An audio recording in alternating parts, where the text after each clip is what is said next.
In today's lesson, we're going to look at the top advice to do the true, false, or not given questions in IELTS reading.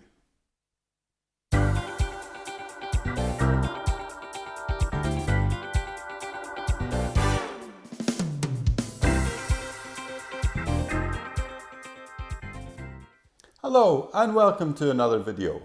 My name's Alex. Remember to subscribe and click the bell icon so you don't miss any of our lessons on Tuesdays and Thursdays. In today's lesson, we're going to look at one of the most tricky types of question in the IELTS reading exam.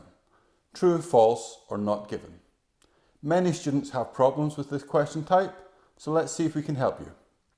We're going to look at what true, false, and not given really means in this context, and look at some advice for you when you're tackling this question type.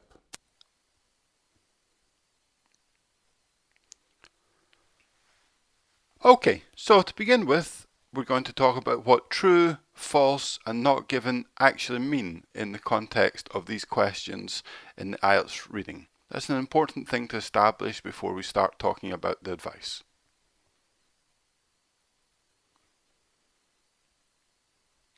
True means you can find the information in the text and that the statement you have, or the question, agrees with this information.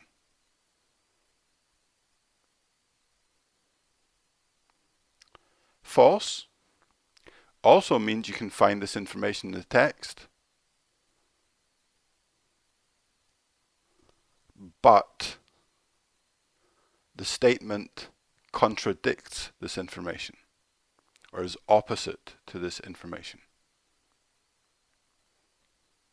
Not given means you can't find the information in the text.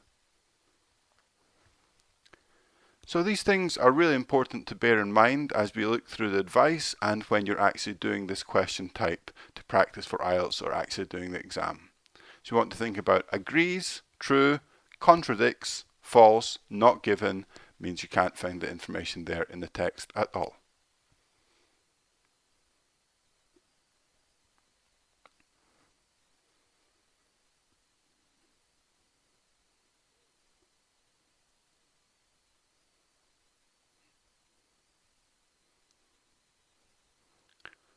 Okay, so let's look at the advice.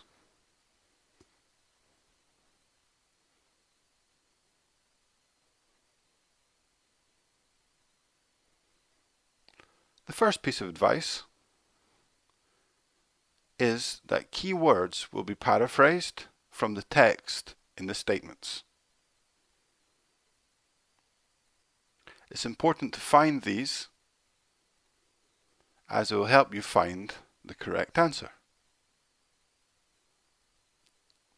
So this is testing your range, the range of your vocabulary, and it's a really good idea to keep a record, to keep a notebook of paraphrases you find when doing IELTS reading. And here we have an example that you could have wide range, could be paraphrased in the statement as array. And this is really key to finding the correct answer. So as I've said in other videos, you should be looking at the statements, underlining or circling keywords, and then trying to find paraphrases in the text which will give you the key to the answer.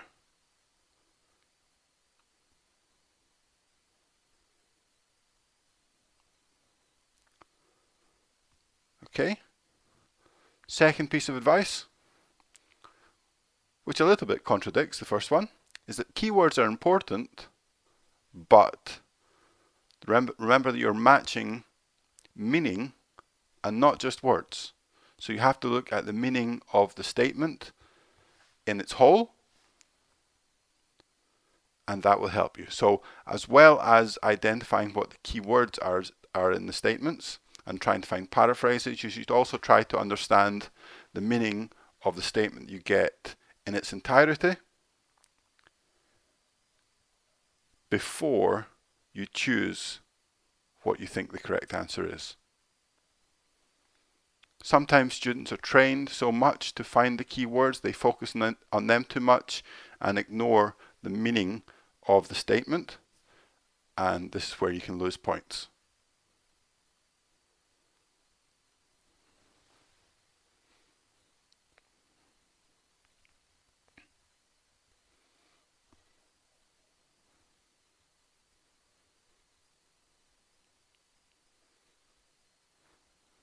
Okay, so let's look at the third piece of advice.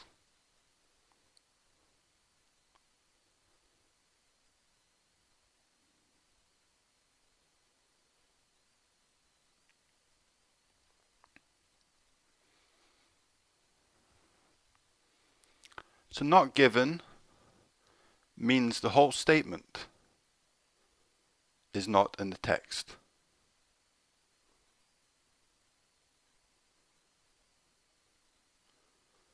Some of it might be there, but that doesn't mean it's true or false.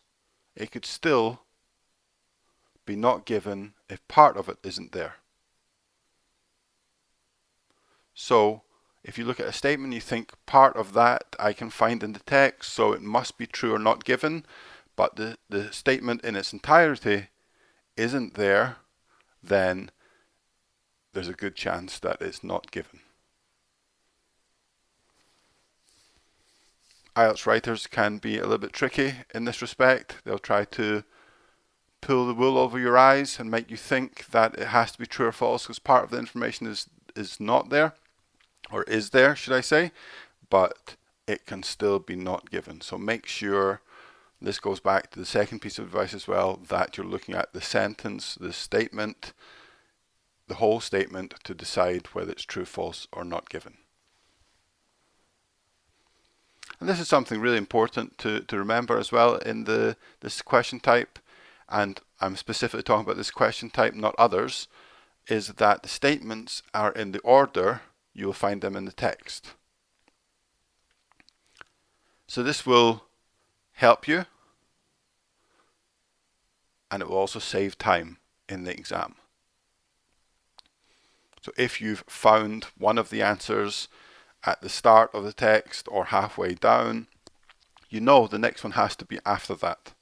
So you don't have to look at the full text trying to find the answer and wasting time, which of course is very precious in the IELTS reading exam.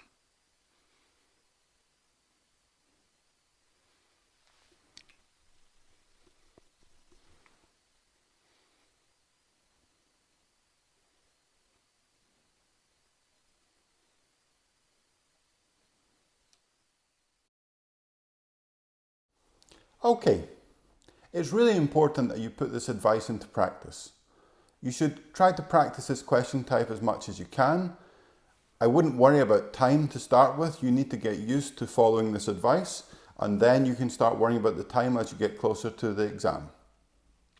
You also have to check why your answers are wrong. So it's no use just doing it to get a score and think you did well or you didn't do well. You have to use it as a learning experience as well.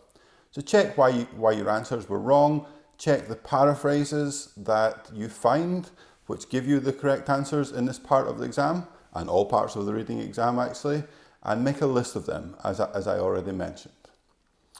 You can also watch my video on how to succeed in IELTS reading, which is more about the skills that you need, the reading skills that you need to succeed in this part of the exam. So check that out as well. Follow us on social media, and I'll see you next time.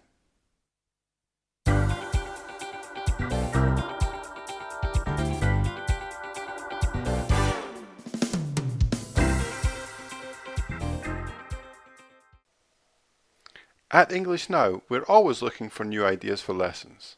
Is there anything you would like to have a lesson on? Thinking about grammar, pronunciation, vocabulary, maybe related to an exam?